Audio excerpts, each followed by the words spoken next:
Bonjour à toutes et à tous, je suis Laurent Goldstein. Bienvenue sur Humain, le podcast qui nous invite à partager un moment de la vie de personnalités comme vous, comme moi, comme nous. Tous ont accepté de faire un bout de chemin avec moi pour vous partager durant 1 heure leur humanité à travers la singularité de leur parcours et de leur chemin de vie. Bonne écoute.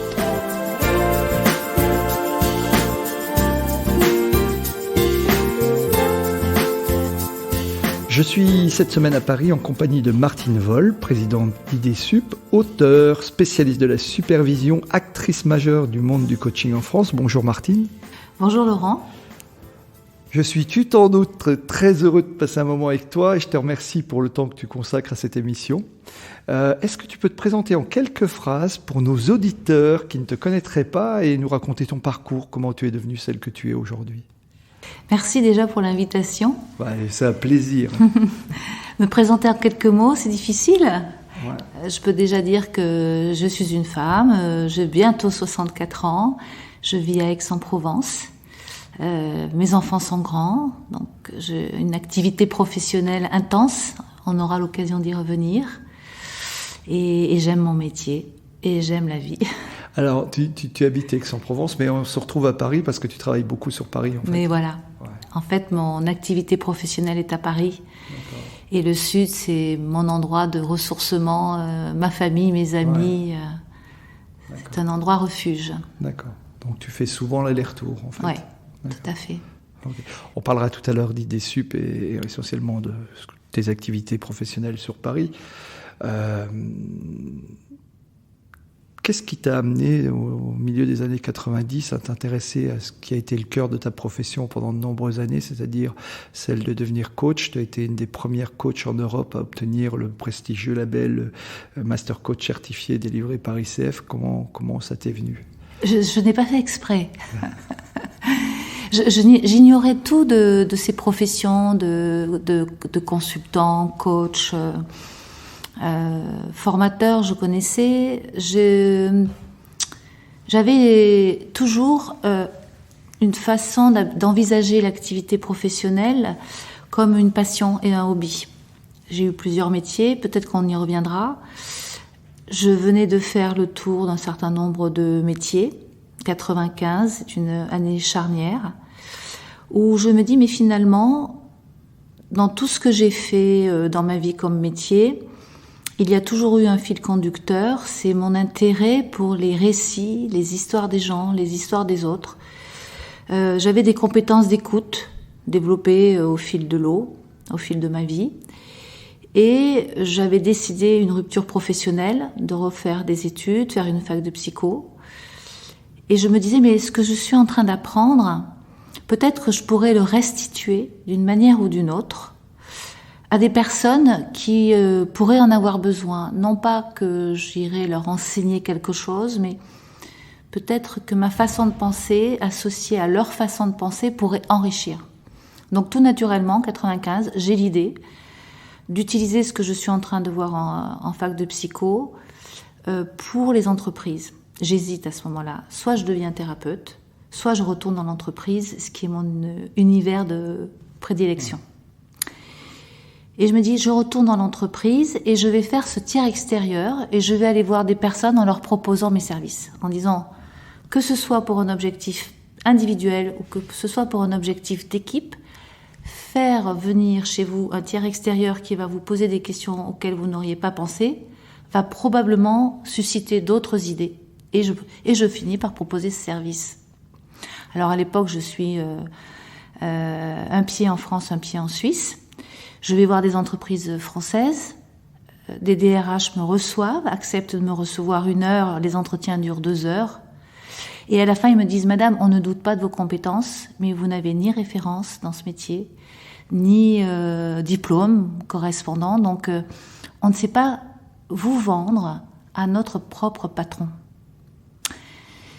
Ils me conseillent de me faire recruter dans des grands cabinets de consultants, en me disant, vous apprendrez le métier, mais les consultants, c'est pas le métier que je veux faire de l'interaction, je veux faire de la discussion. Et comme j'ai un pied en Suisse aussi à ce moment-là, je vais en Suisse et avec les mêmes propositions, un jour, un homme me dit « Ah, tiens, pourquoi pas, ça m'intéresse ». Et c'est comme ça que je commence ma première mission dans une grande banque suisse, avec le DRH de cette banque. D'accord. Et ainsi de suite. Et je bâtis ce qu'on appellerait le coaching aujourd'hui. Avant même de me former, je décide d'utiliser 3 principes. Le premier, c'est que si je veux que les gens me parlent, on va mettre une règle de confidentialité, et je prends la déontologie des psychologues. Si je veux moi-même sentir en confiance, on va faire choix réciproque. Les gens ont vraiment envie de travailler avec moi et moi aussi.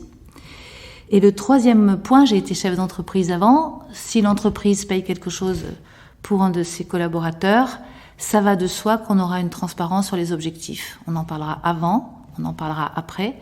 Et sans le savoir, je mets en place les 3 règles de ce que je vais découvrir très vite derrière, qui s'appelle le coaching. D'accord. Oui, parce que le coaching était déjà émergent aux États-Unis. On n'en parlait pas encore, ou très très peu encore en Europe, et encore moins en France. Donc tu as été une des premières à rentrer dans ce schéma. Il y a quelques temps, j'avais à ce micro Florence Rollo, qui était une des cofondatrices d'ICF France. Tu as tout de suite fait partie de l'aventure, ou tu es rejoint Alors, après? En 2001, pardon. Oui. C'est vrai que le temps passe. Je suis en Suisse et il y a la première conférence européenne d'ICF en Suisse. Beaucoup de Français sont là et c'est de là que naît l'idée de ICF France. À l'époque, je travaille 98% de mon temps en Suisse. Je vois cette association qui est en train de se créer. Je décide d'envoyer mon chèque. C'était peut-être 250 francs ou euros, je ne sais plus à l'époque. C'est intéressant parce que je décide que, j'envoie mon chèque pour alimenter et mettre de l'énergie symbolique dans cette association qui est en train de se créer. Et je décide en parallèle de moi-même me soumettre à un processus de certification. Et comme j'ai déjà des heures de vol, j'ai assez d'heures pour présenter ce qu'on appelle le MCC dans notre jargon. C'est la certification maître coach qui demande un certain nombre d'heures de formation. Je me suis formée en 2020. Non, toujours 2000. Je recommence. En 2000. Je refuse d'avoir pris 20 ans, Laurent. Je me forme en 2000. Et donc je suis formée, j'ai des heures, je présente cette certification. Et là encore, j'en ai pas besoin. Personne ne connaît assez le coaching et encore moins les certifications pour me les demander. Mais là aussi, je me dis, soyons cohérentes, il y a ce métier qui se structure et la certification fait partie de cette structuration. Donc je rejoins ICF en tant que bénévole qu'en 2005-2006. D'accord. Juste un peu après, oui, juste un peu après la création. Je veux pas je pense que tu as même dû rejoindre ICF un tout petit peu plus tôt, mais bon, c'est pas grave. Peut-être, oui. Oui, parce que nous, on s'est connus en 2004, donc je suis à peu près certain que c'était un tout petit peu plus tôt. C'est intéressant aussi parce que on est dans cette énergie, il faut aussi se remettre dans un contexte d'une époque, les mouvances. Moi, j'aime bien parler de la mouvance des époques. À un moment, j'en parle dans un de mes livres, c'est l'analogie avec la Renaissance. Pourquoi est-ce qu'au moment de la Renaissance, les artistes, en Occident en tout cas, se mettent tous à vouloir peindre avec de la perspective. Ils se connaissent pas forcément entre eux, mais ils sont tous en train de vouloir mettre de la perspective dans leurs œuvres.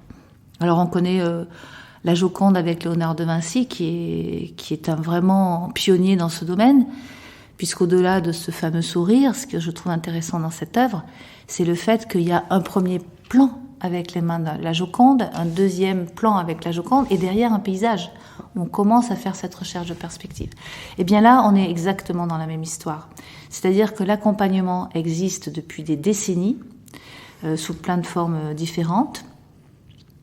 Et là, on est dans ces années 90, 95 jusqu'à 2000, où les accompagnateurs qui sont psychologues, qui sont managers, qui sont formateurs, qui sont consultants, sentent bien qu'il y a une demande pour une autre forme d'accompagnement. Et cette autre forme d'accompagnement, c'est la parité. Nous avons besoin, dans cette décennie-là, de travailler à mettre de la parité dans les relations. C'est-à-dire, la parité, c'est « je suis un humain, tu es un humain ».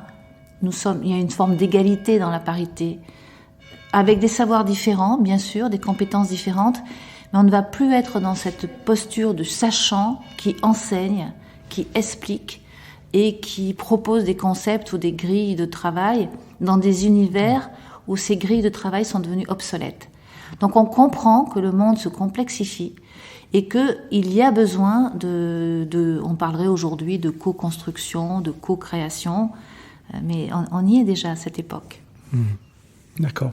Très rapidement, tu vas t'engager aussi à développer cette profession qui émerge.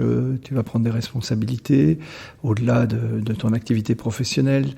Bien sûr, des bénévoles. Tu vas accompagner la naissance et le développement d'ICF en France, hein, même si il y a eu une lancée, puis Annie Martinez arrive et après toi tu vas reprendre un peu le flambeau. Qu'est-ce qui t'a poussé à t'engager autant, parce qu'on sait combien c'est justement impliquant? Nous sommes à peu près dans les années 2005. Anne Martinez est présidente de ICF France. La SF Coach existe depuis 1995. On discute entre associations, on voit un petit peu ce qui se passe à droite à gauche. Moi, il se trouve qu'en 2005, je vis très bien de mon travail. Je pense que j'ai beaucoup reçu de mon travail et j'ai donc de la disponibilité pour donner du temps. Donc on va au-delà du chèque que j'envoie chaque année. Et d'ailleurs, si on s'est rencontrés aussi, c'est pas parce que j'étais bénévole, c'est parce que ICF organisait en France des rencontres, des soirées, voire même des fêtes. Exact. Donc il y avait ce côté de se retrouver entre pairs pour discuter. Je me retrouve avec plus de disponibilité. Je me présente au conseil d'administration. Je suis élue. Et je suis élue à un moment où ICF a eu beaucoup de créativité pour se créer. Annie Martinez a beaucoup mis de structure. Et il fallait écrire la suite. Donc je pense qu'aussi mon passé de chef d'entreprise me rattrape. Et j'ai envie de mettre les mains dans le cambouis. C'est-à-dire que quand on est coach, on travaille à accompagner les autres pour qu'ils réalisent leurs projets, leurs rêves, leurs désirs, leurs aspirations, qu'ils les concrétisent dans la matière, dans leur travail. Et moi, peut-être que j'ai aussi besoin de concrétiser. Donc, à la fois, je donne mon temps, mais à la fois, je reçois l'idée d'être directement à la manette, de faire grandir cette association, tout en structurant le métier. C'est des souvenirs que tu... Ça t'a jamais quitté, en fait. Et en fait, ça m'a jamais quitté. Ça fait 20 ans que ça dure. Voilà. Il se passe 3 ans où je m'investis vraiment dans l'association en tant que présidente et puis présidente. Et puis, Laurent, on sait que tu arrives à ce moment-là et que tu es mon successeur. Et que toi aussi, tu deviens président d'ICF. Et ça, c'est intéressant aussi. Et c'est très modélisant. Et ça peut aussi être une source d'inspiration pour les entreprises. Puisque on a inscrit dans nos gènes de cette association l'idée de transmettre. C'est-à-dire que le successeur se prépare à prendre la fonction. Et puis, celui qui quitte la fonction reste encore un peu pour accompagner le mouvement. Ça aussi, je trouve que c'est intéressant. Et cette association m'a aussi permis d'expérimenter en direct, concrètement, pour faire grandir cette structure, des façons de penser que je pouvais avoir et dont je discutais avec mes clients. Donc, il y a un enrichissement mutuel. D'accord. Tu vas aussi très rapidement t'intéresser à la supervision et devenir superviseur. Ça va arriver très très vite en fait. La supervision va arriver très vite dans ta vie et dans ta pratique. Alors oui, pourquoi ? Parce que je suis déjà coach depuis quelques années. On arrive en 2003. J'ai des professionnels coachs qui sont à Strasbourg. D'ailleurs, je salue Tcherna Sayag au passage, qui me dit « Martine, on te connaît de réputation. Nous allons nous faire superviser à Paris. On prend l'avion. Le TGV n'existait pas à l'époque entre Strasbourg et Paris. Nous sommes plusieurs. Plutôt que d'aller à Paris chacun, nous avons décidé de faire venir un superviseur à Paris. Ils me choisissent. À Strasbourg. Ils me choisissent et ça va de soi que le superviseur, qu'est-ce que c'est ? C'est pas un super homme ou une super femme. C'est quelqu'un qui a un peu plus d'expérience dans un métier et qui va pouvoir regarder la pratique, qui va pouvoir regarder l'évolution d'un praticien dans sa pratique, et c'est créer un espace pour que ces praticiens viennent réfléchir et prendre du recul.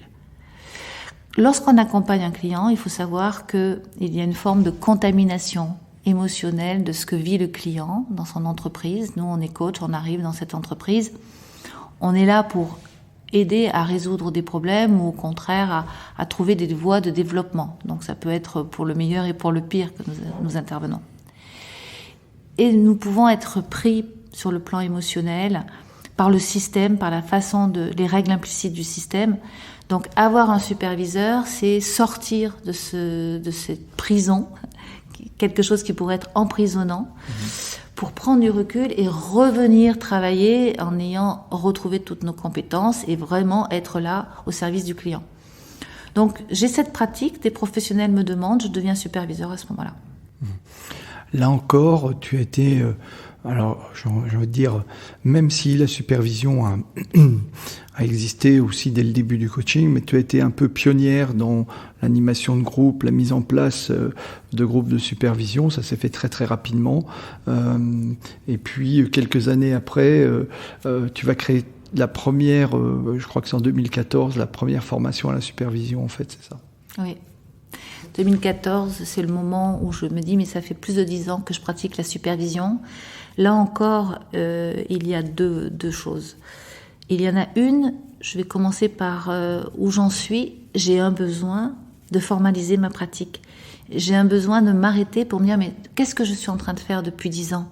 Qu'est-ce que j'apprends? C'est une attitude réflexive, c'est-à-dire à la fois je réfléchis sur ma pratique, mais à la fois je réfléchis sur les actions que j'ai mises en place dans ma pratique. C'est ça la réflexivité. Et je m'aperçois d'un certain nombre de connaissances que j'ai acquises par l'expérience, que je peux mettre en relation avec certains concepts théoriques. Et ce travail de mise à plat va de pair avec l'envie de transmettre. Alors soit j'écris un livre, soit je fais une formation, soit je fais des émissions de radio, comme aujourd'hui, et je choisis la formation pour transmettre. Pourquoi? Parce que le coaching s'est développé.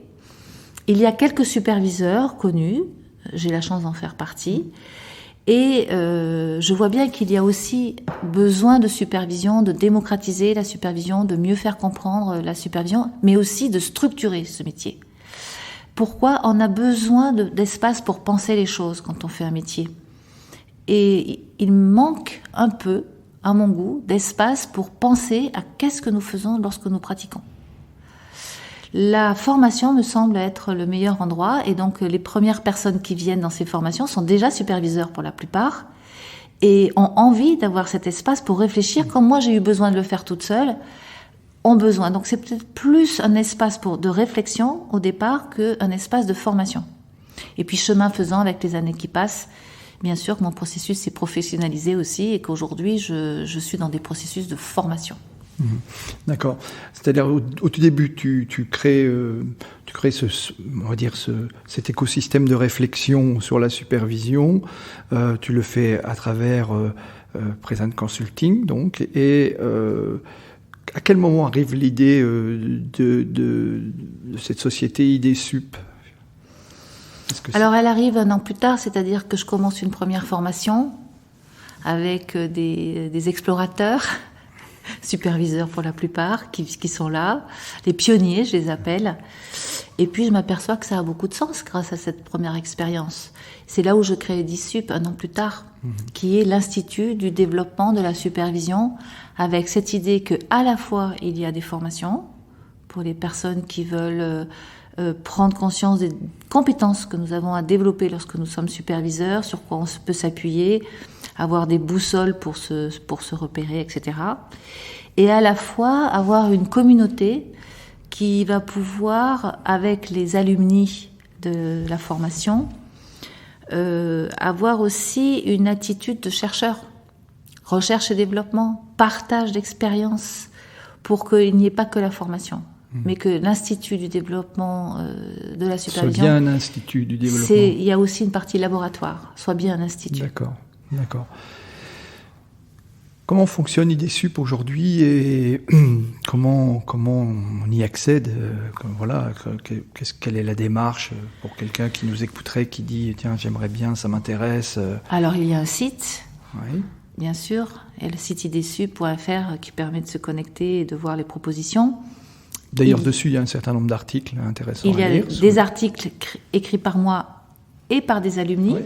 Puisqu'il y a cette idée que les alumni aussi acquièrent de l'expérience, ils vont pouvoir la transmettre. Qui sont en libre consultation. Donc en libre consultation, on peut les télécharger, il y a des PDF, on télécharge. Cette activité s'est arrêtée pendant 2 ans, cause Covid, donc on est tous passés par là, et elle est en train de reprendre. Donc il y a des articles qui sont en préparation, le site va être enrichi, mais il y a eu une absence pendant 2 ans et demi d'articles. Et puis, il y a les formations qui sont là. On est bien sûr Calliope pour qu'il puisse aussi y avoir des financements par les OPCO. Et puis, vraiment, Calliope, c'est une démarche de formation et de professionnalisation. Donc, ça veut dire qu'il y a un entretien d'admission. Et pour entrer, il ne suffit pas d'avoir fait un petit peu d'accompagnement dans un coin et adorer ça. Il y a une exigence sur le nombre d'années ou d'heures. Et ça se fait grâce à un entretien d'accompagnement. Donc, on supervise des coachs. Donc là, pour les gens qui veulent superviser des coachs, est-ce qu'ils ont une longue pratique du coaching ? Toutefois, la supervision, c'est aussi pour d'autres publics que les coachs. J'y reviendrai peut-être, c'est important, puisque la supervision, elle a plus de 120 ans. Elle sert à superviser aussi bien des professionnels dans le monde socio-éducatif que médico-social. On peut superviser des managers, c'est très différent comme approche du coaching. On peut superviser des DRH dans le monde de l'entreprise. Et donc, la supervision a une histoire. Et cette histoire, elle est très présente dans cette formation. Et donc, il s'agit d'avoir accompagné dans un des métiers, psychologue, coach, éducateur, avoir une vraie expérience d'accompagnement. Parce que cette seniorité, elle est importante dans le métier. Il ne s'agit pas de découvrir un métier quand on est superviseur. Il s'agit de l'avoir pratiqué longtemps pour regarder ses pairs travailler et avoir du recul. Ensuite, que ce projet ait du sens. Qu'est-ce qui fait qu'on a envie de devenir superviseur ? Donc j'aime bien sentir le projet qu'il y a derrière, l'envie. Mmh. Et puis, bien sûr, encore faut-il que nous aussi on soit choisis. Et pour être choisis, j'ai l'habitude d'expliquer l'esprit de cette formation qui a l'intérêt de s'appuyer sur les racines de la supervision, comprendre d'où vient ce métier, d'où vient cette activité, qui s'intéresse aussi à tous les travaux des neurosciences maintenant, et puis des apports des anglo-saxons, avec des modèles qui viennent des anglo-saxons et qui sont beaucoup plus contemporains, beaucoup plus basés sur la co-créativité et qui sont là. Et puis, je demande aussi de pouvoir mettre en place de la pratique de supervision pour que les gens puissent tester qu'est-ce que c'est que de superviser et qu'ils reviennent dans les modules de formation avec des questions qui viennent de leur expérience. Je suis une praticienne. Hein. Je suis une praticienne. D'accord. J'aime bien mettre la pratique avant la théorie presque. D'accord. Et donc, j'ai bien compris que l'accès, comment accéder, etc. C'est une formation qui dure combien de temps ? Elle dure 12 jours en termes de modules de formation. Oui, ça c'est la durée en présentiel, mais sur plusieurs sessions, mais on est d'accord ? Elle dure au moins 8 mois, c'est étalé sur 8 mois pour qu'il y ait le temps d'expérimenter. Il y a maturer, des téléclasses entre, ouais. De maturer, de réfléchir sur soi, puisqu'il y a une confrontation avec soi-même. Ouais. D'être soi-même supervisé pour mettre en travail ce qui se passe pendant la formation, pour ce qui se passe pendant les coachings, sentir comment ça change aussi. J'ai beaucoup de retours sur des coachs seniors qui me disent mais finalement aujourd'hui je peux exercer la supervision, mais cette formation m'a fait beaucoup évoluer sur mon métier de coach. D'accord. Oui, c'est sans doute la rencontre et les échanges avec les pairs aussi. Tu parlais tout à l'heure de co-construction et puis toutes ces approches autoréflexives, mais aussi de réflexion mutuelle. Tu as parlé tout à l'heure d'un certain nombre de choses, oui. Bien sûr. Exactement. C'est un métier qui s'est structuré, qui se structure. Bien sûr, le coaching, on le connaît, donc c'est un métier bien maintenant qui est bien structuré, qui a une trentaine d'années, mais la supervision, ça s'est aussi structuré, tu y as contribué aussi. Oui. Alors, nous sommes d'accord que le coaching apparaît dans les années 90, le coaching se structure dans les années 2000-2010, et apparaissent les superviseurs, qui sont des superviseurs comme moi, de seniorité. Et qu'est-ce qui se passe à partir de 2010 ? C'est autour de la supervision. Donc des années 2010 à 2020, tout un mouvement de formation de superviseurs qui apparaissent, et les associations qui commencent à s'intéresser au sujet. Donc, il y a une association qui se crée en 2012 qui s'appelle PSF, ça veut dire Professionnel Superviseur Fédération. Je le dis en français, hein, c'est écrit en anglais. Et PSF apparaît pour créer aussi un espace pour les superviseurs. Je rentre dans cette association, j'abandonne ICF, j'abandonne la structuration du coaching, mais ça c'est fait, pour m'intéresser à la structuration de la supervision au sein de PSF, et je deviens présidente de cette association, je ne sais plus, en 2016 ou 2017, pendant 3 ans, pour rester dans ce conseil d'administration pendant 6 ans, et puis là je viens de passer la main à des personnes qui vont très bien s'occuper de PSF, et j'ai voulu, dans mon mandat PSF, travailler sur la structuration de la supervision et surtout de favoriser les échanges entre superviseurs, car il y a très peu d'endroits pour créer des échanges. Mais il y a une grande différence, c'est-à-dire que l'Institut du développement de la supervision, c'est un lieu à vocation professionnelle où on se forme et on réfléchit, on fait de la recherche de développement entre alumni. Et ça, c'est très intéressant parce qu'on se retrouve entre alumni à avoir un référentiel et un langage commun. Donc ça va très vite quand on veut réfléchir sur les sujets grâce à cette correspondance de vocabulaire. Mais à côté de ça, je me dis, il est fondamental qu'il y ait un autre espace qui existe. Et c'est pour ça que j'ai mis 6 ans de mon énergie à PSF. C'est du bénévolat. Pour qu'il y ait un lieu, encore une fois. Mais la passion, c'est comme ça. On ne peut rien faire contre la passion, et heureusement. Pour que il y ait des rencontres inter-chapelles, inter-écoles, inter-associations, que les gens arrivent d'origines très différentes et éviter l'entre-soi. Parce que l'entre-soi peut être anesthésiant. Et donc là, c'est le cas.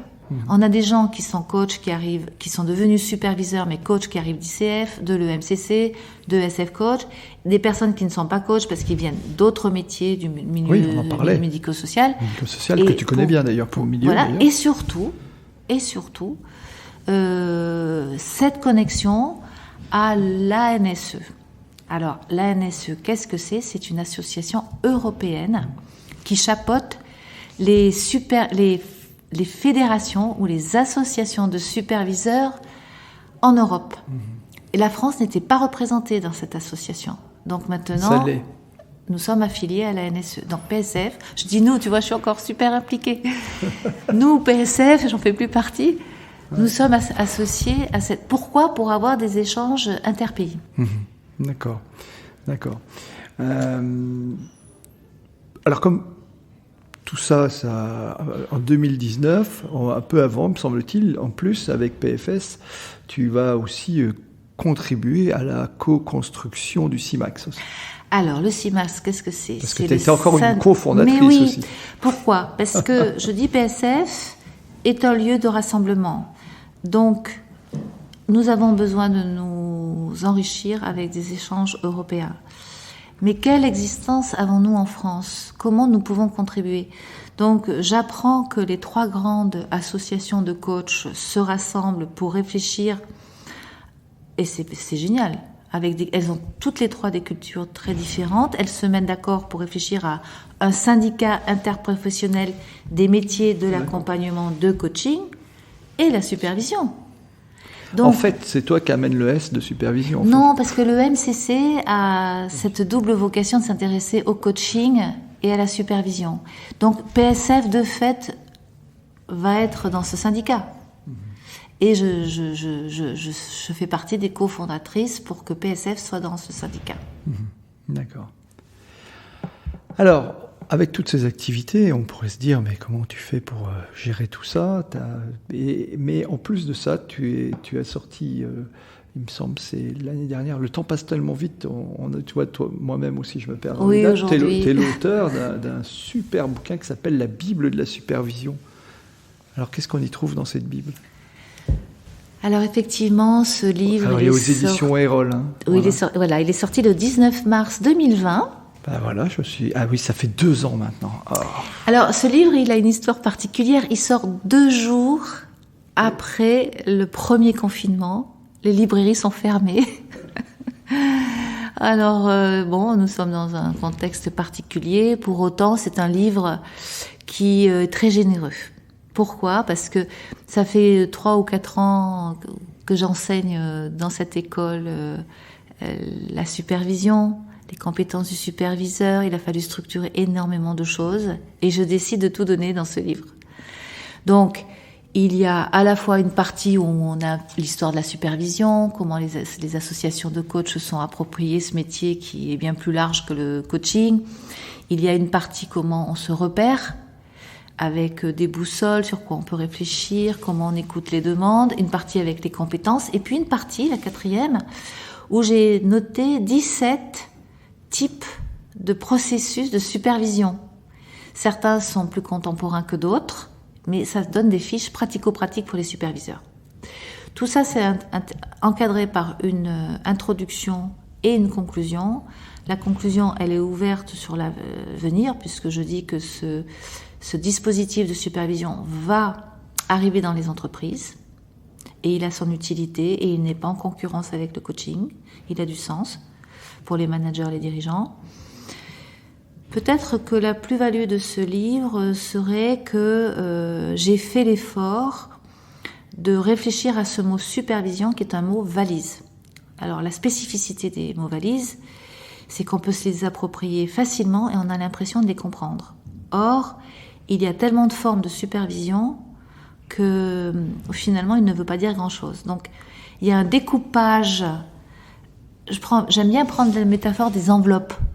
C'est-à-dire que je découpe des thèmes de réflexion et j'ouvre des enveloppes et dans ces enveloppes, je mets du contenu pour aider à réfléchir sur ces thèmes de réflexion. Et il couvre l'univers de la supervision et on peut s'apercevoir en lisant ce livre qu'il y a des thèmes de réflexion qui concernent tous les métiers de l'accompagnement. C'est pour ça que ce livre peut intéresser les superviseurs, mais il peut intéresser des coachs ou des praticiens de l'accompagnement, parce que finalement, on réfléchit à quoi? Aux apports des sciences humaines du siècle dernier, et comment ces apports des sciences humaines du siècle dernier nous ont donné un socle pour le travail d'aujourd'hui. Et puis, bien sûr, que les fiches techniques, elles intéressent que les superviseurs. Et puis, il y a les compétences du superviseur qui sont, pour certaines, communes, là encore, avec les autres métiers de l'accompagnement. Donc, c'est pour ça aussi qu'il y a de la fragilité dans la compréhension des métiers, parce qu'il y a une énorme porosité entre psychologue, coach, supervision et d'autres métiers. Il y a de la porosité. Tous ensemble, nous avons la capacité, si on fait ces métiers, de créer des entretiens qui vont être contenants pour que les personnes elles puissent s'exprimer en confiance.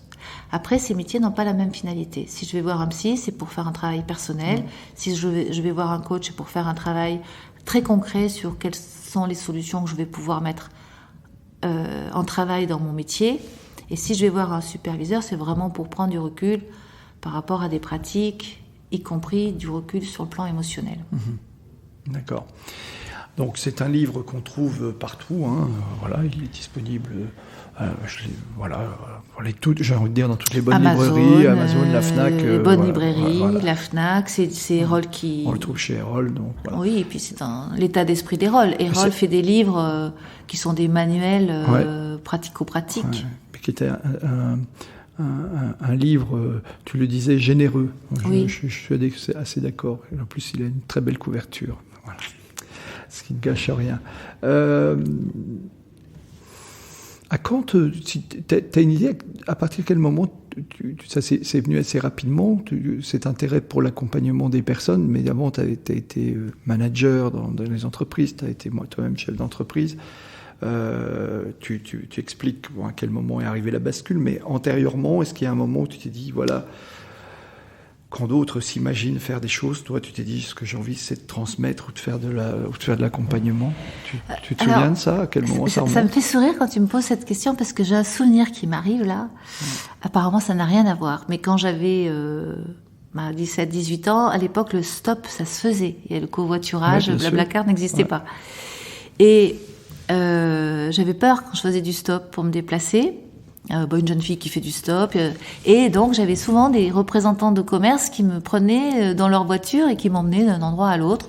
Et ça faisait Et pour être sûre de pas être draguée, pour parler clairement, je leur posais un tas de questions sur leur métier. Et je les faisais parler. Et les personnes, mais moi y compris, on adore parler de nos métiers. Je dis je généralise, mais très souvent, les personnes aiment bien parler de leur métier. Et du coup, tout le chemin faisant, j'avais ces discussions sur les métiers. J'ai développé des grandes capacités d'écoute. Donc c'était une solution. Et j'aimais entendre leur récit, en fait. Je me forçais pas beaucoup non plus à poser toutes ces questions. Et donc, j'ai rencontré des personnes qui avaient des métiers très différents. C'était intéressant. Et je me disais, si j'avais des études à faire, je deviendrais psychologue. Je vais faire une fac de psycho. Et puis la vie a fait que je n'ai pas pu faire ces études.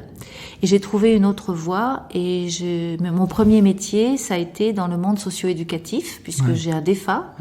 Donc ça a été la voie de l'alternance pour acquérir mes diplômes. Et j'étais travailleur social dans des quartiers. Et dans ma formation, à l'époque, c'était très musclé en termes de savoir gérer un centre, donc avec de la gestion, de la compta, avoir une culture économique, voire même un peu politique. Et puis, il y avait de la psychopédagogie sociale. Et là, on était formés, Carl Rogers, tous les travaux sur les écoutes, mais aussi les travaux des sciences de l'éducation, Piaget, Bion, tous ces auteurs qui nous nourrissent aujourd'hui. Et puis, bien sûr, j'étais sur les quartiers avec de l'accompagnement. Et pour ça, avec des quartiers sensibles, où les jeunes sont en difficulté, j'avais pu remarquer que la violence était très présente chez les ados, les garçons, qui extériorisaient leur violence vers l'extérieur. Et puis, les filles, pour qui c'était moins simple, et la violence pouvait être vers l'intérieur. Donc, de la souffrance qui se manifestait autrement. Donc, pendant 6 ans, j'ai fait ce métier. Et dans notre formation, en plus de la psychopédagogie, on pouvait choisir des unités qui pouvaient nous intéresser et puis ouvrir le champ par rapport à la pédagogie et la psychologie. Et j'avais choisi à l'époque informatique et la médiation de l'art.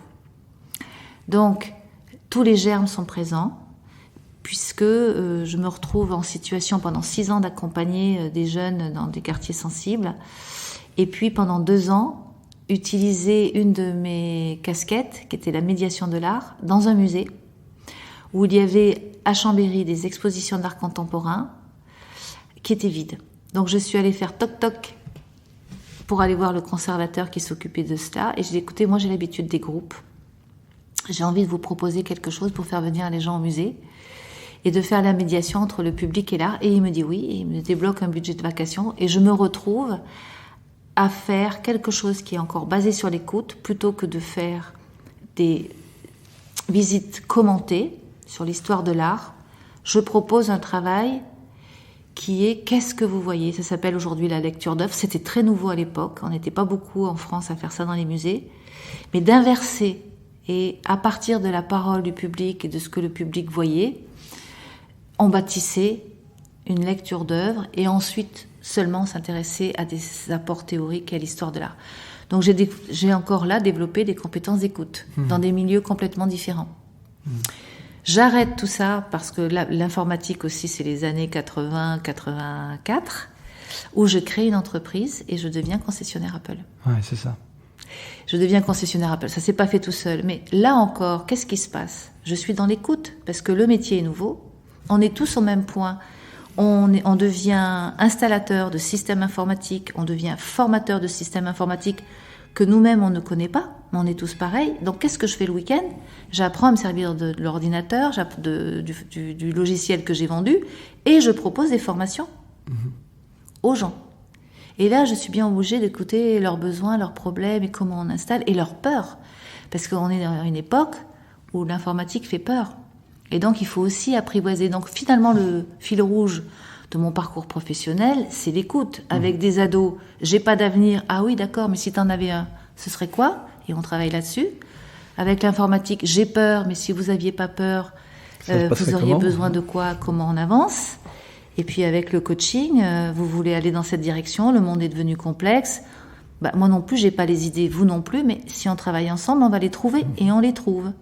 Et superviseur, on est encore dans cette écoute. Donc finalement, il y a une cohérence à travers des métiers très différents. Très, très rapidement, en fait, tu avais cette forme d'intelligence relationnelle qui a été, dès 17 ans, finalement, de poser des questions, s'intéresser à l'autre et de l'écouter. Alors, bien sûr, c'est une petite anecdote, mais effectivement, tout est en place après pour le suite, et y compris l'entrepreneuriat, finalement, qui aujourd'hui est encore indépendante de ton activité, parce que tu es présidente d'IDESUP. Bon, même si tout ce qui a été entrepreneuriat dans le monde associatif, c'est pour l'instant derrière toi, voilà. Mais en fait, tout était déjà en place, en fait, hein, c'est ça. Oui, et puis c'est vrai que je ne parle pas des autres associations dont je me suis occupée. Oui, mais il y en a eu sans doute d'autres. Avant, quand j'étais chef d'entreprise, je m'occupais d'une association pour le retour à l'emploi. Donc, à chaque fois, il y a eu effectivement cette alternance bénévolat. Mais je pense que on en parlait tous les deux hors antenne sur ce que tu me disais sur la passion. Tu me disais que ce qui t'intéresse, c'est la passion des gens. Et je pense que ma vie, elle est faite de passion. C'est-à-dire que quand un métier ne m'a plus intéressée, parce que j'en avais fait le tour, je commençais à m'ennuyer, j'ai arrêté pour aller en tester un autre où je pourrais à nouveau apporter peut-être de la créativité ou de l'exploration. J'ai souvent commencé des métiers avant qu'ils soient mis en place, finalement. Donc il y a effectivement l'écoute dans mon parcours, mais il y a aussi cette curiosité un peu d'enfant, d'aller explorer des territoires qui sont encore pas trop défrichés, un peu inconnus. Je pense que ça fait aussi partie d'un des ingrédients. T'as un petit côté pionnier comme ça, en fait. Un petit côté comme ça. Et je pense que ça, c'est dû à l'enfance aussi, où j'ai eu une enfance très libre. D'accord. Donc ça a contribué, ça a donné un input. Ouais. Ouais. D'accord. Parlons projet maintenant. Quels sont tes projets 2022 ? Alors, mes projets 2022. Alors, voilà, 2022 ou autres, les projets des mois à venir. Pour les prochaines années, voilà. C'est clair, c'est que je vais continuer à m'occuper d'IDESUP, parce qu'elle a énormément de sens, cette formation, pour des professionnels qui veulent devenir superviseurs ou qui veulent avoir un moment, un espace entre pairs expérimentés, qui veulent réfléchir à leur pratique. Et je vais vraiment remettre en place les rencontres des alumni IDESUP, qui pendant 2 ans ont été arrêtés et qui sont en train de reprendre. Le prochain rendez-vous, c'est le 9 juin. J'attends beaucoup parce que c'est là où on va finalement planifier nos travaux de recherche et développement. Donc ça, je vais suivre cela. Je suis plutôt dans un âge où je pense à de la transmission, donc ça va bien avec mon âge, de transmettre. Et puis de faire quelques coachings, bien sûr, de rester en contact avec l'entreprise en direct pour être aussi dans l'actualité de ce que vivent les gens dans les entreprises. Et puis de travailler moi. J'ai programmé 30 semaines de travail cette année et 22 semaines de libre. De libre, d'accord. Voilà. Dans ce travail de livre, peut-être que j'écrirai, peut-être que je continuerai à faire de la recherche, mais en tout cas, c'est pas du travail rémunéré, ce sera pas du bénévolat. Je fais une pause dans le bénévolat. Je suis sortie de toutes les associations fin décembre 2021. Donc là, je n'ai plus de mandat associatif pour l'instant, mais je pourrais être personne ressource. Ouais. Comme souvent ça a été le cas d'ailleurs. Voilà. Je me vois à 80 ans, assise sur un banc dans un village, en train de discuter avec les jeunes, s'ils veulent bien parler avec moi. Voilà, j'ai des projets, si je vis jusque-là, c'est clair que je ne vais pas arrêter de travailler. En revanche, je vais aussi avoir énormément de temps pour explorer le monde. D'accord. Comment tu gères ton énergie au-delà de ces périodes de réflexion au quotidien? Par exemple, aujourd'hui, nous sommes à Paris, cette semaine, tu es parisienne. Il y a encore quelques mois, tu avais, en plus d'idées sup, tu avais d'autres responsabilités, tu étais très engagée dans des domaines où il faut donner de son énergie et de son temps. Comment tu fais pour gérer cette énergie? Moi, j'ai le privilège de te connaître depuis 18 ans environ. Je t'ai toujours vu en énergie. Comment fais-tu? Parce que tu me vois pas le week-end. Je suis pas en énergie le week-end. J'ai besoin d'introversion. D'accord. Le week-end, donc après des grandes semaines chargées où je suis dans le vivant, l'interaction, l'échange, la créativité, eh bien il y a ces week-ends qui sont calmes. Où le samedi matin, je vais me promener dans les bois. J'ai la chance d'avoir un mari plutôt introverti qui accepte tout à fait mes cycles et qui lui-même est très bien. C'est un homme des cavernes. il aime bien. Lui, c'est plutôt un naturel introverti, donc ça ne le dérange pas que je sois dans cette énergie. Donc c'est aussi une chance par rapport au couple. Et puis aussi la peinture. J'aime peindre. D'accord. Ah oui. Activité artistique. D'accord. Que je vais pouvoir développer cette année puisque j'aurai plus de temps de libre. D'accord. Et ça fait déjà longtemps que tu peins ou c'est quelque chose qui... J'ai peint beaucoup à l'époque où j'étais dans le milieu socio-éducatif. Et après, quand j'étais chef d'entreprise, je n'ai plus peint du tout. Ces dernières décennies, elles ont été fort occupées à travailler. Et c'est quelque chose que j'ai repris il n'y a que 2-3 ans. Mais je vois le bien que ça me fait, comme quand je vais marcher dans les bois. Je pense que les musiciens, ils peuvent se ressourcer dans leur art, qui sera la musique. On a tous nos formes de ressourcement. Et puis, j'ai un truc qui fait rire mes amis. Le week-end, ou quand je suis avec eux, je leur explique que j'ai un cerveau yaourt. Et là, le cerveau yaourt... il n'a pas de limite, il réfléchit pas. Je peux dire des phrases qui sont complètement incongrues parce que je les dis sans avoir réfléchi. Je m'autorise complètement à laisser mon esprit vacant. D'accord. Alors ça c'est le week-end, j'entends bien la peinture, la promenade dans les bois, etc. Mais la semaine, est-ce que tu as des rituels de la semaine pour... emmagasiner. La supervision, je pense, au-delà du coaching, demande beaucoup d'énergie, de concentration, d'écoute, d'attention, et souvent on ne mesure pas l'énergie que ça prend finalement. Est-ce que toi, tu as des rituels qui te permettent tous les jours, ou est-ce que tu as des petits rituels chaque jour pour te permettre... Alors, je sais que j'ai des amis qui ont des rituels de méditation, et peut-être parce que j'ai pratiqué le tai chi chuan quand j'étais jeune, je suis plutôt, moi, dans la méditation en mouvement. D'accord. Donc, je n'ai pas un rituel où je vais m'asseoir pour méditer, me recueillir. Je les prends dans la journée. Ça peut être dans le métro. Ça peut être, y compris quand je travaille. Là, tu vas me chercher dans mes petits secrets, Laurent.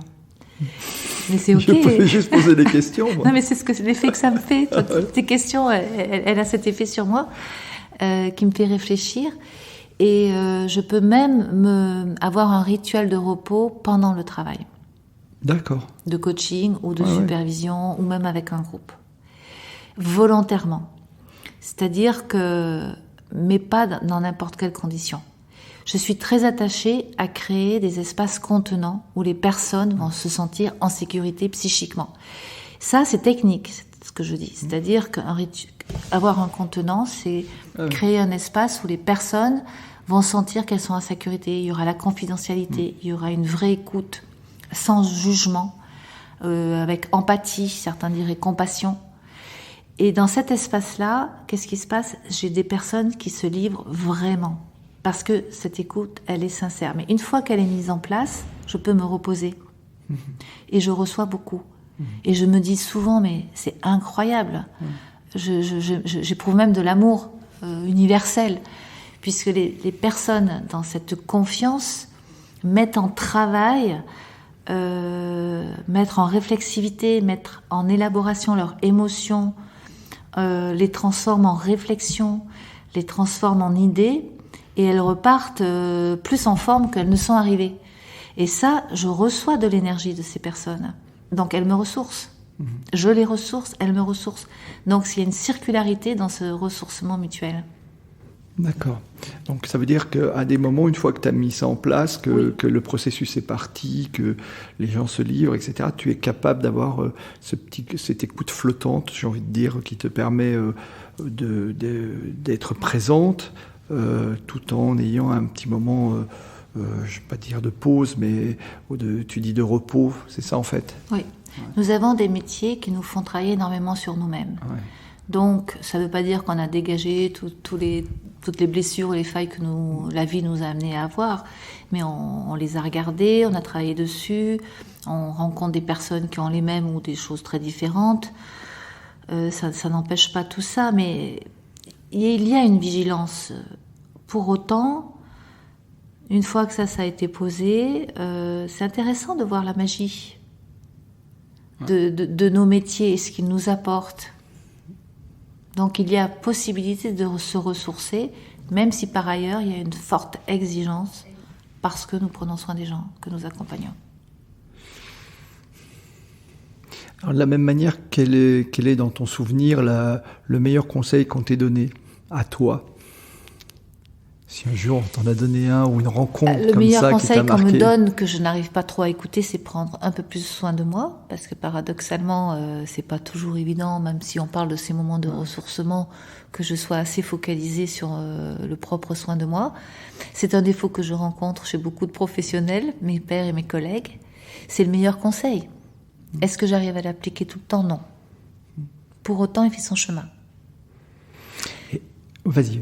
Oui. Donc c'est cet équilibre et ces erreurs qui fait que de plus en plus j'y arrive. Oui, c'est un chemin infini. Mais c'est un chemin infini. Et puis parfois moi j'ai pas envie parce que j'ai plein de 3000 trucs à faire. Donc je me nourris aussi de ces 3000 trucs qui nous faisons des métiers passionnants. Est-ce qu'on peut arrêter de faire un métier passionnant qui a ses contraintes? Bien sûr. Je ne sais pas. Ben moi non plus. Je ne sais pas. Est-ce que tu... Alors à l'inverse, encore une fois, est-ce que même si tu es beaucoup dans l'écoute et dans le questionnement, quel conseil pourrais-tu donner à nos auditeurs qui pourraient traverser des phases de choix, de moments difficiles, etc. Est-ce que tu as de temps en temps des conseils que tu peux donner comme ça? Oui. Un sur lequel je réfléchis en ce moment, c'est que nous pouvons vivre des émotions très différentes simultanément. Je vais prendre un exemple. Aujourd'hui, on a un métacontexte, ce que j'appelle métacontexte. On sort du Covid, de la guerre qui se déclenche, la peur de la Troisième Guerre mondiale. On vit des choses qui sont anxiogènes. On ne va pas faire comme si ça n'existait pas. Et donc, c'est aussi accueillir l'effet de ces grands événements sur la planète, l'effet des médias. On parle d'effet nocebo. On connaît l'effet placebo, hein, n'est-ce pas? Tu connais on salue Luc Tessier-Dorfeuille, qui sera bientôt à ce micro d'ailleurs. Voilà, d'accord, et qui est venu à Nancy, qui avait créé le premier congrès sur en 2011. La méthode Coué. C'était en 2011. 2011, voilà. Et aujourd'hui, on se souvient de ce pharmacien qui donnait ces petites boulettes d'amidon, de mie de pain, et qui avait investi ces boulettes de mie de pain de pouvoir de soins.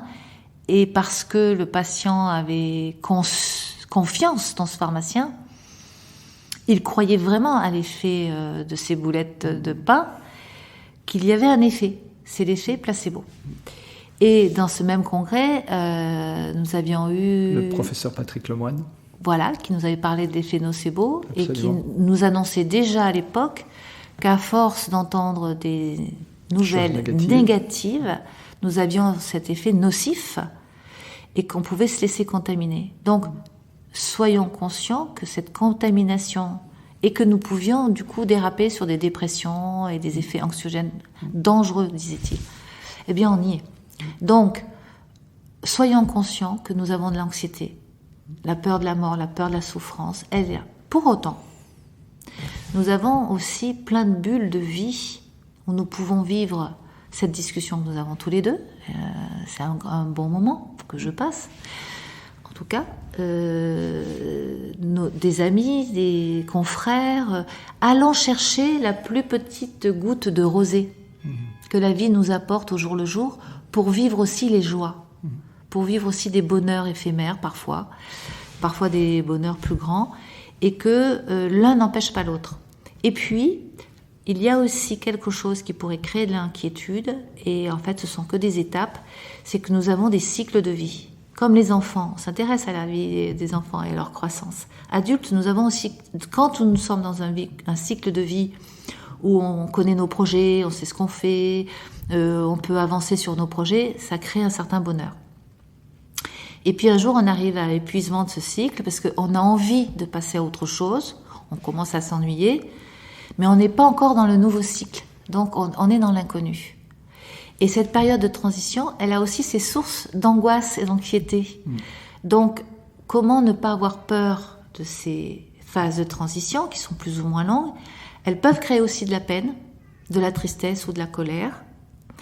Mais c'est en attendant que le nouveau cycle arrive. Donc, centrons-nous sur comment je vais accueillir ce nouveau cycle. N'ayons pas peur de cette période. Elle n'est pas forcément agréable, mais elle peut arriver.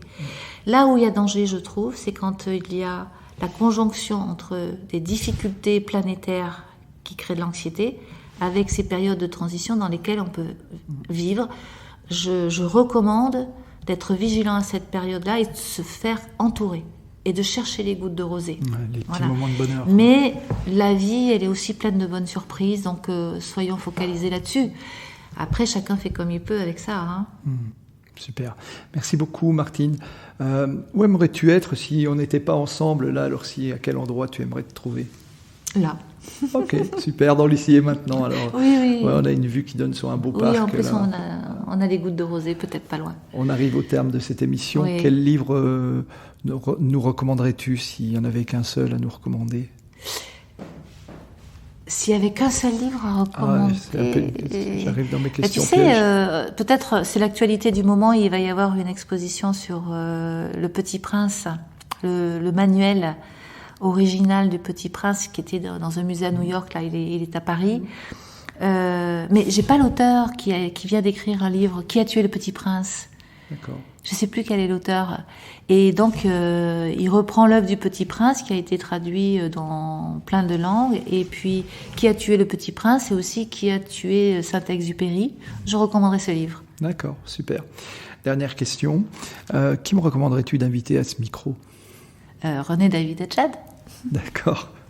Oui. Alors, c'était dans mes projets. Mais je te remercie. Sais. Mais alors là, tu me prends au dépourvu. Je pourrais réfléchir. Non, mais c'est bien. Plus, mais je te le dirai c'est bien. Plus tard l'idée. Je te remercie beaucoup. Non mais bien sûr, c'était un de mes projets d'inviter René David, qu'on salue naturellement bien amicalement. Le mot de la fin te revient? Ou les phrases de la fin? Qu'est-ce que tu as envie de délivrer comme message? Merci pour ce voyage. C'est toujours curieux pour moi de me reconnecter à des parcours de vie. Je ne suis pas très tournée vers le passé. Donc là, ce retour sur le passé m'apprend que chaque étape, même si je ne comprenais pas à l'époque à quoi elle servait, en contribuait à qui je suis aujourd'hui. Donc merci pour ce voyage dans le passé. Et puis on va revenir dans le présent futur. Merci beaucoup à toi d'être venu à ce micro, d'avoir consacré du temps pour nos auditeurs. Merci à tous et à toutes de votre fidélité et de votre amitié. Je vous dis à la semaine prochaine pour une nouvelle rencontre. Au revoir Martine. Au revoir Laurent.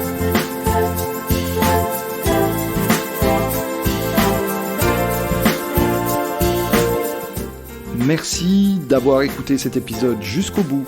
Si ce podcast vous a plu, n'hésitez pas à en parler autour de vous et à le partager. Pensez aussi à nous soutenir en mettant une note, un commentaire et à vous abonner sur votre plateforme de podcast préférée. Vous trouverez les liens liés à cet épisode dans la description.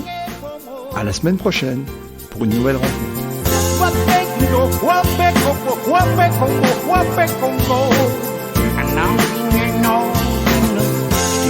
Stick it up, I feel.